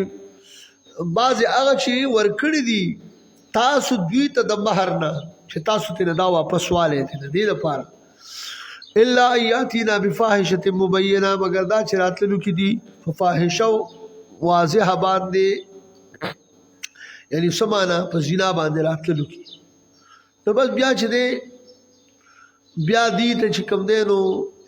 هغه سهولتونه به مهیا نه کم چې مخکې نه ودي ته. وعاشروهن، پوه شوې، وعاشروهن، نو تاسو به دې ته چې کوم دی دې نشوز اختیار کی او یا مثال په طور زنا وکړي، نو یا دې چې کوم دی نو خلع واخلي. نو الله وایي چې وعاشروهن بالمعروف، که تاسو مثال په طور باندې دغه نه مخکې د دغه حالاتو نه مخکې تاسو د دې سره په ښه طریقې سره معاش کوئ، نه نفقه استوګنه وغیره دیله ورکوئ. اوس که فین کرهتموهن، که چېرته تاسو دې بد ګڼئ دا کومې زنانه چې ستاسو په نکاح کې دي، نو تاسو پې صبر کوئ. فعسا ان تکرهو شیئا، ډېر کله چې تاسو چې کوم دی یو بد ګڼئ یو شي لره، ویجعل الله فیه خیرا کثیرا، وګرځولي الله رب العزت په دې کې خیر ډېر. لکه تاسو له به الله رب العزت اولاد درکړي، هغه اولاد به چې کوم دی نو بیا صالح وي ستاسو لپاره په دنیا کې چې دی نو د آرام باعث او سبب وګرځي او آخرت کې هم ستاسو په کار راشي او ولد صالحا يدعو له دغه به وګرځيږي ښه پوه شئ تاسو الله فرمایي جل جلاله وان اردتم استبدال زوج مکان زوج او که تاسو اراده کوئ د سو استبدال زوج مکان زوج بدلول د بیبي په زید بیبي باندې یعنی یو پریک دی طلاق ورته ورکې او بل چې کوم دی نو نکاح باندې واخلې تاسو د شي کوئ وقد آتيتم احداهن قنطارا فلا تأخذوا منه شيئا او په تحقیق سره قد تر وباسه او په تحقیق سره تاسو ورکړي یو د دوی ته د زوجات او د بیبيانو ته یعنی مال کثیره بول په مہر کې ورکړي نو دا څه وکي چې فلا تأخذوا منه شيئا تاسو ما خله تاسو د دوی نه شيئا شي دا شیئن کې دا تنوین د پاره د تقلیل دی دا لګ نه لګ شی ته هم د مہر نه ماخله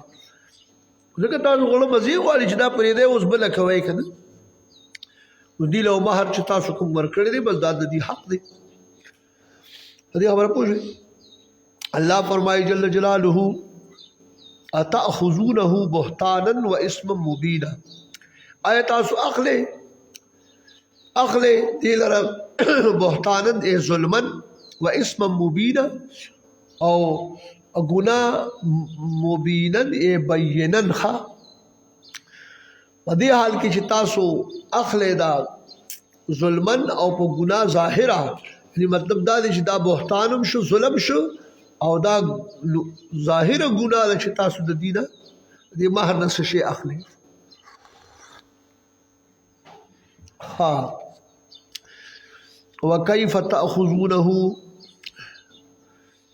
نو دا تأخذونه کې دا استفهام چې دی کنه دا د توبیخي دی یا د پاره دی د انکار دی توبیخي او د پاره دی انکار دی دا څه شي دا حمزه چې راغلی ها الله فرمایي جل جلاله وكيف تأخذونه وقد افضى بعضكم الى بعض او سرنګ تاسو خلد دینه کبه وجه سره اخلي او په تحقیق سره رسیدلې دي بعض استاسو بعضو ته په جما سره چې کله د زنانه سره جما شو یا خلوت صحیحه شو دا مہر موقت شو وشو مہر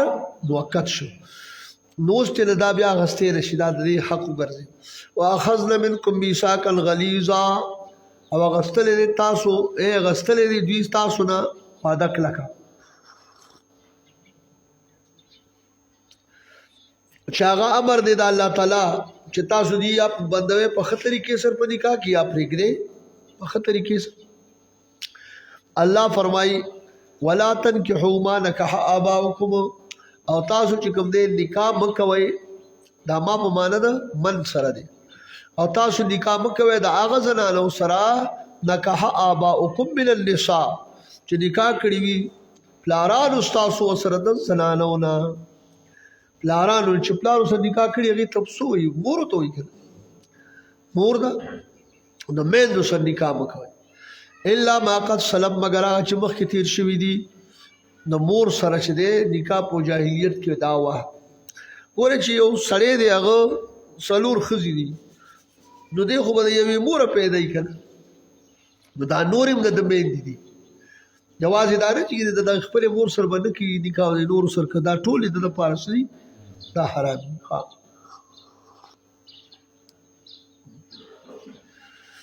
موضوعه الاب چې دی نو د بچی د پاره حرام ده نو دا هلا چې مور یو بیا نکاح سره شي الله فرمایي جل جلاله ابا وخا الا ما قد سلم مگر هغه چوڑان دي تیر شوی دي مخکې تیر شوی دي سکار داسې چاکړي نو هغه تیر پیر دی او باقی روزګار هغه عفو دي انه کان فاحشه ومقتا شان خبره دا نکاح چې کومه دا د دې سره دا فاحشه یعنی قبیح دا ومقتا او دا چې کوم دی نو سبب د مقت دی د الله، یعنی دا ډېر سخت د بغض خبره ده، ډېر د الله د غضب خبره ده. وساء سبیلا، یعنی الله په دې باندې ډېر زیات په غضب کیږي ګویا کې چې څوک د میندو سره نکاح کوي.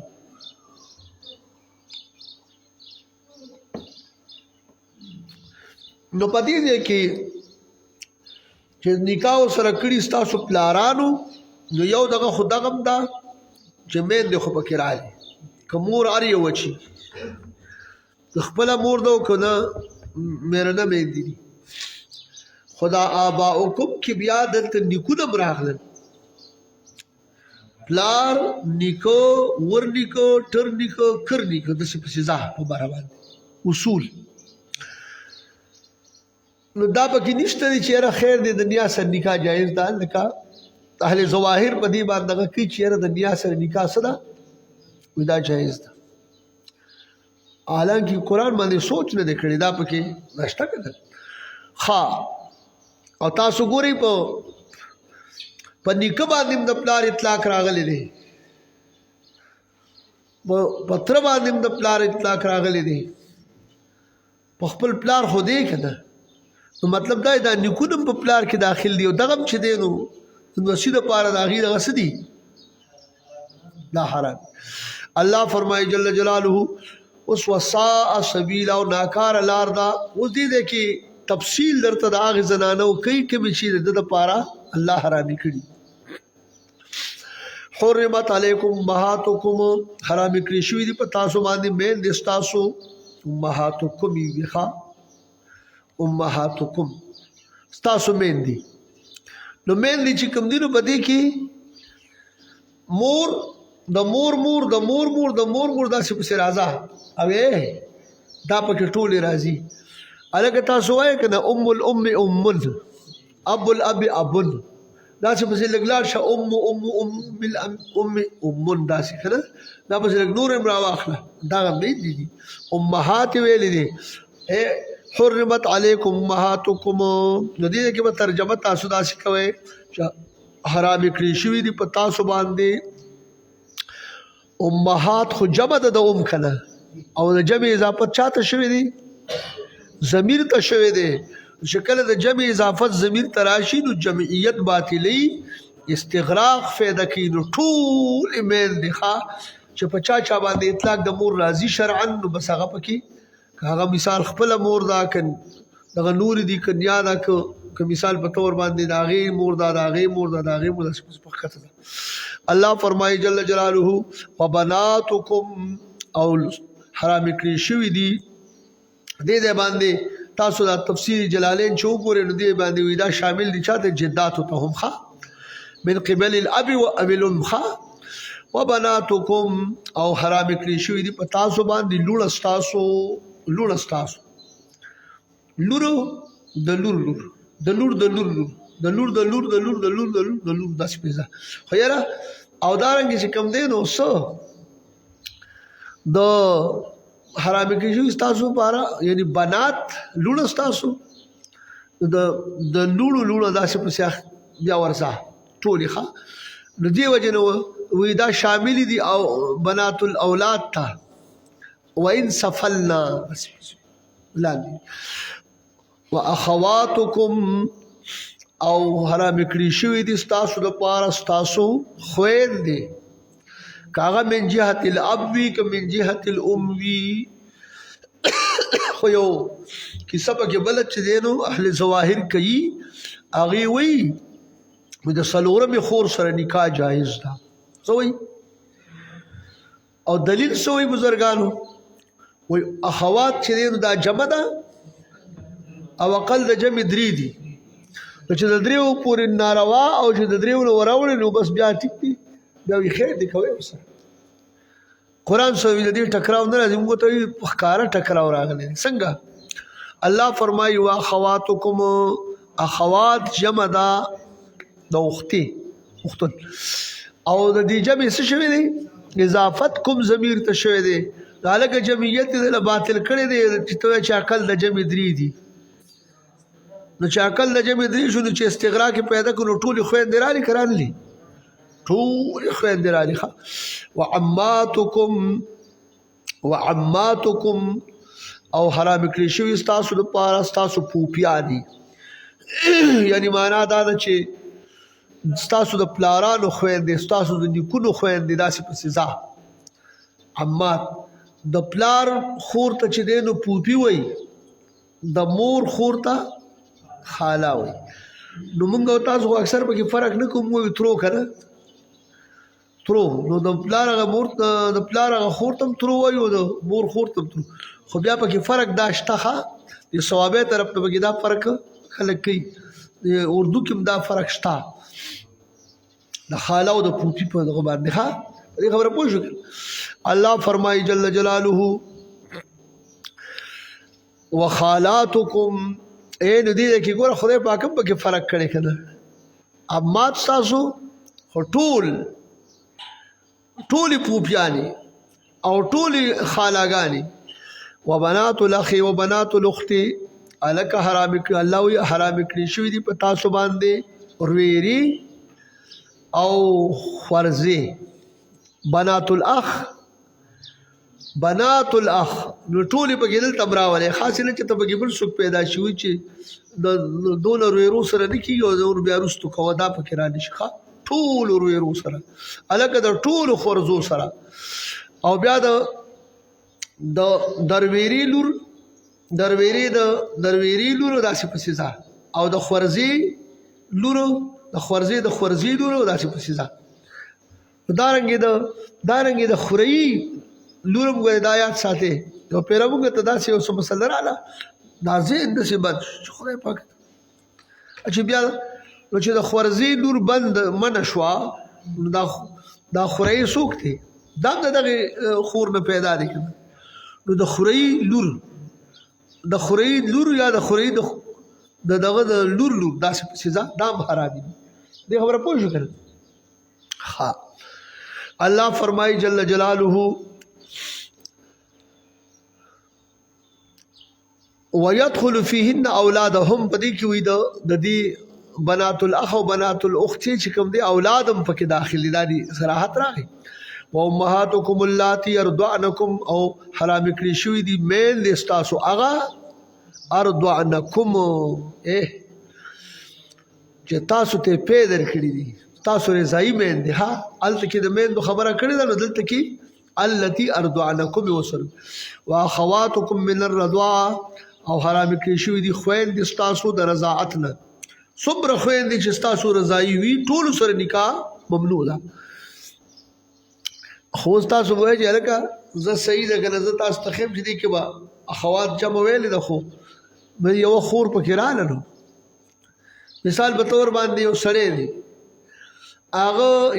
یو جینۍ د سره پی وخوړل د دې هلک ته مور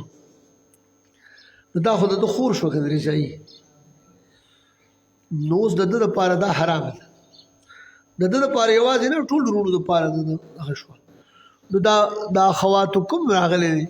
من الرضاعه دلته خو جمع ده جمعیت هم باطل کړې ده بیا به څه کوو نو یوازې خو دا خور دا جینۍ خو یوازې پی نه کړي د دې هلک هم حاجت راځي که نه و یو سړی دی د هغه چې کوم دی یو زنانه د هغې 10 لوڼه دي یا 20 لوڼه دي مثال په طور خیر دی ولګېده ده له دې زنانه پی ورکړه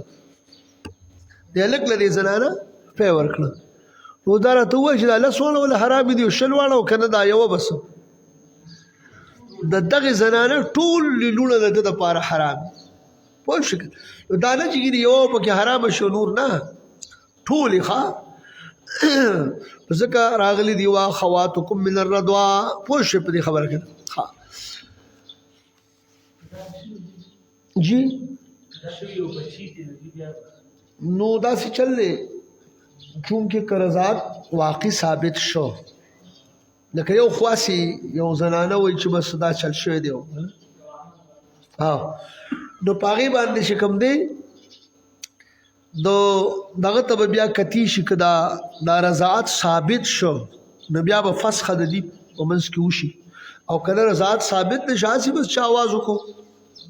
نو پاسې نکاح یقیني شی دی نو یقین په ځوان باندې نه دغه کېږي پوه شو که نه او په ځوان باندې نه باطلېږي او که نه واقع داسې شوي بیا به څه وشي بیا به فسخ د نکاح قاضي وکړي جی هغه خو دی که نه هغې له خو ګوره مثال په طور باندې 2 کاله د امام شافعي د امام ابو یوسف د امام محمد رحمهم الله او د دغه علماو د اهل ظواهر وغیره او 2.5 کاله امام ابو حنیفه رحمت الله علیه ما تاسو ته ویلو چې 2.5 هم شته او 2 هم شته نو په 2.5 کاله کې که دننه پې ورکړي نو امام ابو حنیفه صاحب وایي چې اوس دا ورور دی یا خور او که په 2 کاله کې نو هغه اتفاقا چې دی نو بیا څه ده هغه ائمو په نظم او د امام ابو حنیفه رحمت الله په نظم ده پوه شوې او که د رضاعت د مودې نه وروستو بیا پې ورور نه ګرځي ښه بیا پې رضاعت نه ثابتېږي غرض دا دی او که نه دا خو چې دی نو دې باندې اصل کې دا شونما په دې پیو باندې د دې بچي په دغه وخت کې کېږي او په دغه وخت کې چې دی پې نه کېږي ښه د دې مودې د رضاعت نه وروسته الله فرمایي جل جلاله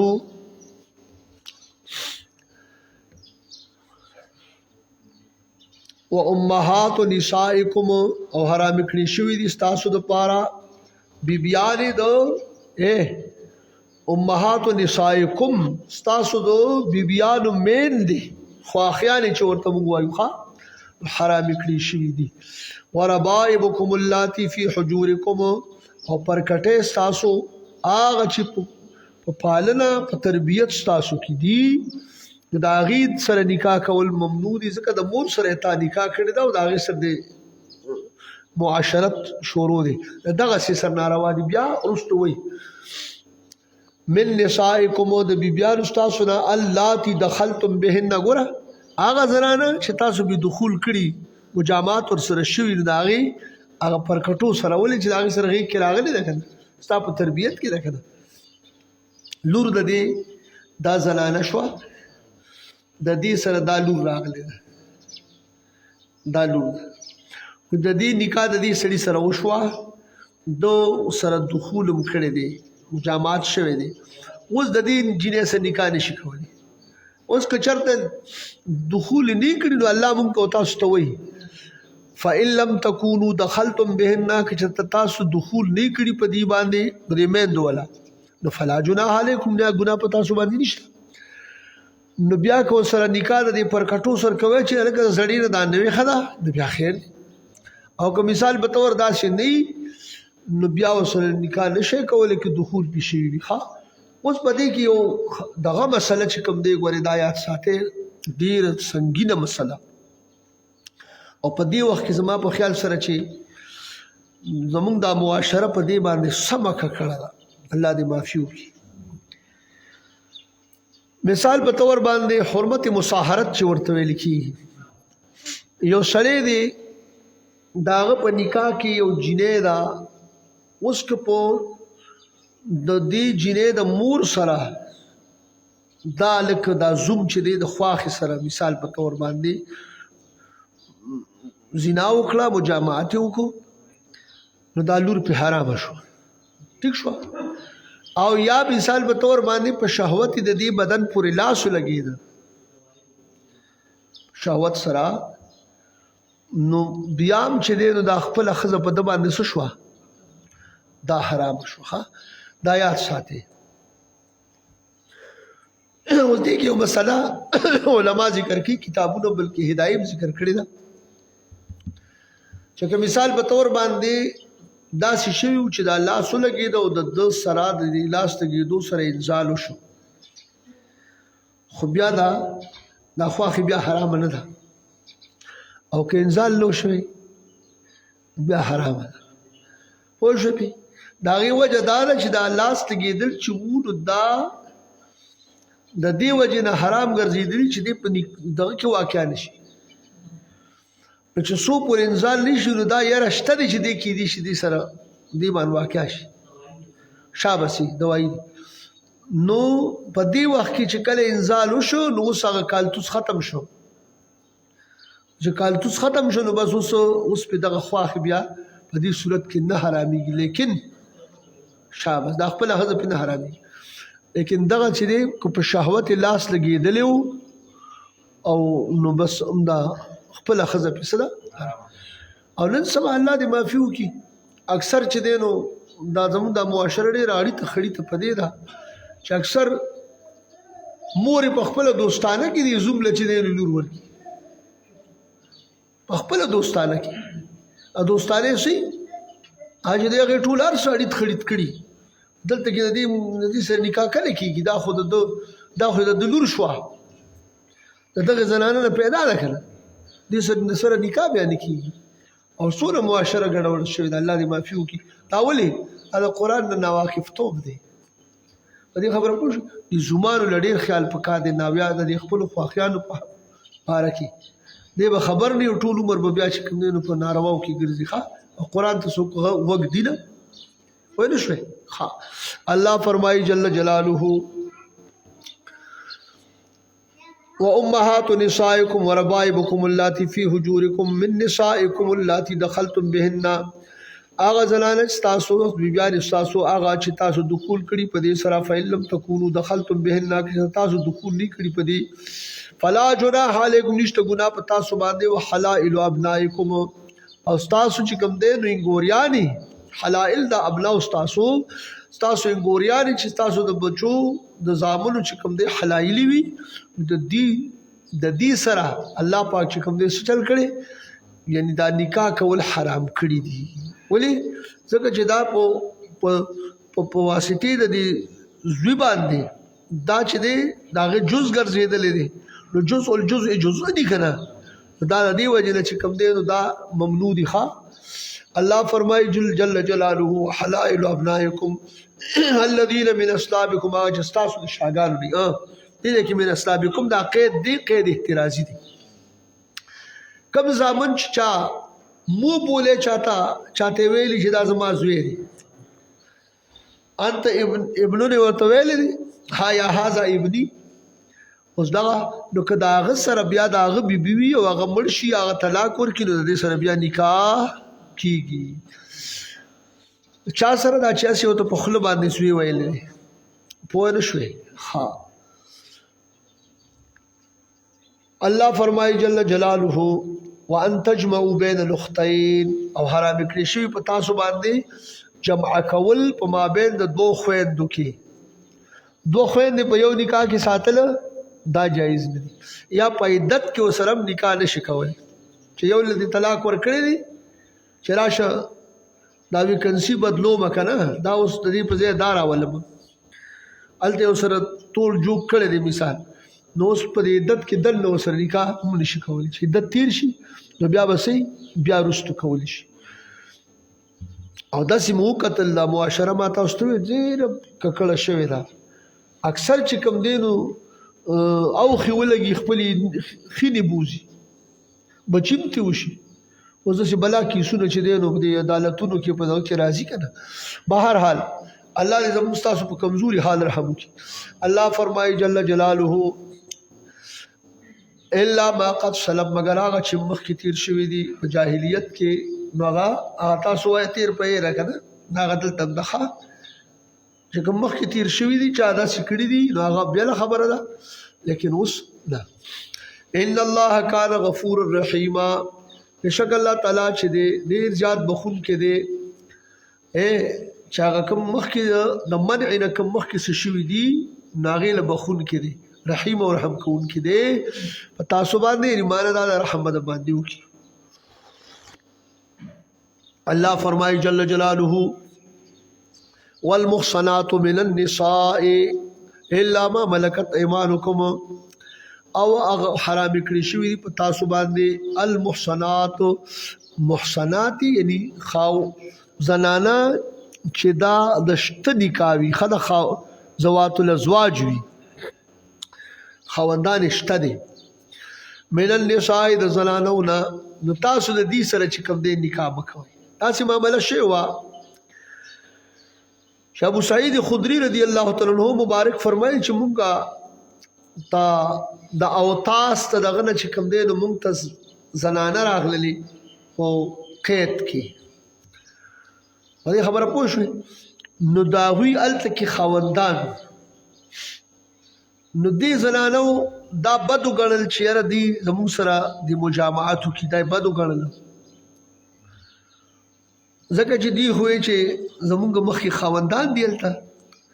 نو موږ د نبي علیه السلام نه تپوس وکړو چې یا رسول الله دا زنانو خو داسې وي داسې معامله ده نو الله رب العزت چې کوم دی نو دا آیت کریمه نازل کړه چې والمحصنات من النساء الا ما ملکت ایمانکم حرام کړی شوي دي په تاسو باندې هغه زنانه چې هغه خاوندان د یعنی زوات الازواج وي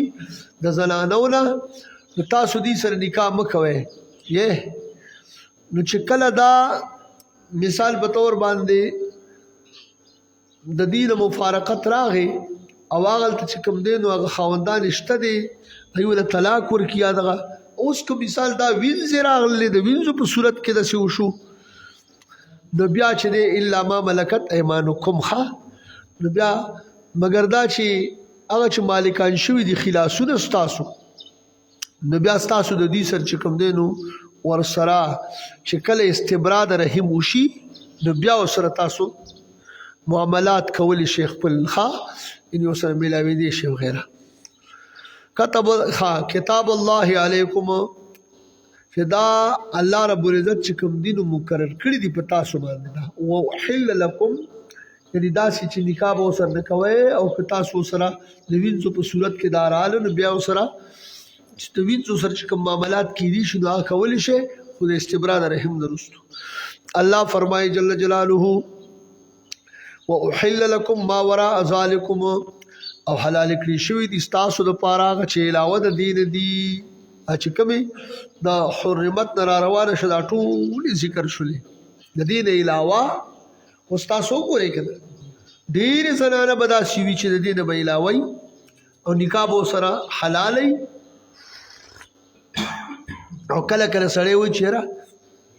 دې سره به نکاح ګور چې کېږي که نه به کېږي لکه زه تاسو ته یو دوه رشتې داسې ښیم یو رشته چې کوم دی نو د چاچي ده یو رشته د مامی ده د ماما ښځه او د تره ښځه اوس دا داسې یو رشتې دي چې سړی وایي لکه دا خو مامی ده او دا خو هلکه چاچي ده نو دې دا وحل لکم ما وراء ذلکم کې دا راځي د دې نه علاوه دي که نه شاباسي او چې د هغې د نکاح نه بار وي که نه محسنات ته داسې نو غرض دا شو چې الله رب العزت بس دقه یې دغه کړه چې دا حرام دا حلال د دې نه علاوه اوس حلال نو که اوس د دې نه علاوه څوک که مو حلالو ته حرام وي نو دا به ټیکي نو دغه رنګې په دې زناورو کې الله وایي چې د کوم ما حرام کړي دي په دغه قرآن کې او د دې نه علاوه چې کوم دي نور حلال دي نو لما تحرم ما احل الله لكم تاسو ولې حرام وي هغه چې الله تاسو لپاره حلال کړي دي الله فرمایي جل جلاله ان تبتغوا باموالکم دا چې تاسو طلب کې زنانه په مالونو خپل سره یعنی په مہر سره یا په قیمت سره چې وینځي وي پوه شو محسنین غیر مصافحین په حال کون تاسو کې چې تاسو نکاح کوونکي د دې سره غیر مصافحین او زنا کوونکي نه دا نه چې په پیسو باندې بس وایي چې ځان نه دغسې په نکاح کوونکي فما استمتعتم به منهن پس هغه چې تاسو پیدا اخلئ په دې سره منهن د دوی نه چې تاسو ورته مثال په طور باندې نکاح وکړئ او مهرونه مولا مقرر کړي دي پیدا ته اخلي نو فآتوهن اجورهن پس ورکوي دي تا اجورهن مهورهن د دې مهرونه هغه چې تاسو دي لکه مقرر کړي فریضه من الله دا فریضه ده د الله رب العزت طرفنا چې الله په تاسو باندې دا مقرر کړي ګورئ نکاح کې یو ایجاب قبول دی یو وجود د گواهانو دی او یو مہر دی. دا ایجاب قبول چې دی نو دا څه دی؟ دا فرض دی، دا د شرایطو دی او دا گواهان. او بیا مہر چې دی که یو سړی په دغه وخت کې مثال په طور باندې مقرر هم لیکي نو نکاح به وشي، خو چې دغه گواهان برابري او بل ایجاب قبول. ایجاب قبول داسې چې څنګه چې کتابونو ښودلې دی چې هلکه تا دا فلانکې د فلانکي لور چې په دې نامې بله شریکه لورو شته، تا د دې دا نفس نفیس په بدله د دومره سونی یا په بدله د دومره مال چا مہر یاد کی تا دا قبوله کړې وا قبوله دې کړه نو دا چې وایي نو دی به وایي چې او ما قبوله کړې وه قبوله دی به لاول چې تا دا فلاني نو دا نکاح شرعي باندې نو دونه مہر په بدل کې د فلاني له ورکړې ور دې کړه نو دی وایي او نو هغه ته به تا قبوله کړې وه قبوله کړې چا ایجاب قبول شو. اوس که په دې کې دا مہر پاتې شي په دې ذکر کې نو نکاح به وشي. خو یاره یو خبره دا ده چې مہر دوه قسمه مہر دی، معجل مؤجل. نو چې کوم په هغه ټیم باندې نو غوښتو دی نو دا معجل دی، او چې کله بیا چې ته مطالبه وکړه